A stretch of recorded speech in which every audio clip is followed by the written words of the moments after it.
How to turn off two-step verification on TikTok mobile. Hello guys, in today's video I'm gonna show you how to turn off two-step verification on TikTok mobile. First, then open TikTok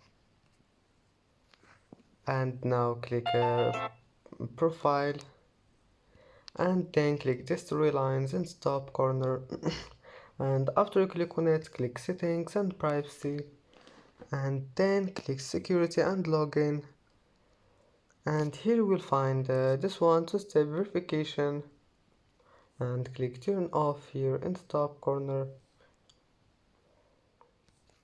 and then just type your password here.